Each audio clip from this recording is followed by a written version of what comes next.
Hello नमस्कार. एकदम खट्टी मिठी आवळा कँडीची रेसिपी मी तुमच्यासोबत शेअर करत आहे. ह्या रेसिपीचा मी लॉंग व्हिडिओ माझ्या चॅनलवर अपलोड केलेला आहे, तुम्ही नक्की एकदा वॉच करा. आता मी काय केले, आवळे छान धुवून घेतले. आता चाळणीवर की नाही हे आवळे मी छान वाफवून घेतलेले आहेत. हे आवळे आपल्याला उकडून नाही घ्यायचे. आता ते आवळे छान वाफले ना तर आपल्याला काय करायचं, त्या आवळ्याच्या जे कळ्या आहेत ना ते साईडला काढून घ्यायच्या. आता हे मिक्सरमध्ये छान ग्राइंड करून घ्यायचं. त्यामध्ये खडी साखर टाकून घ्यायची, काळं मीठ, पांढरं मीठ. आता ही छान पेस्ट एकजीव करून घ्यायची आपल्याला मिक्सरमध्ये फिरून.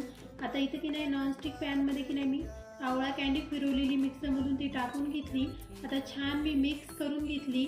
आता गॅसवर की नाही आपल्याला 20 ते 25 मिनिट छान मिक्स करायचं. त्यामध्ये लिंबाचा रस, चाट मसाला टाकून छान मिक्स करून घ्यायचं. आपल्याला कंटिन्यू मिक्स करायचं.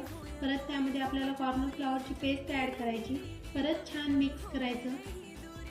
आता त्यामध्ये की नाही आपल्याला 1 टेबलस्पून की नाही आपल्याला तूप ॲड करायचं. परत छान मिक्स करायचं. एकूण 25 मिनिट हे आवळा कँडी की नाही आपल्याला गॅसवर शिजवून घ्यायची.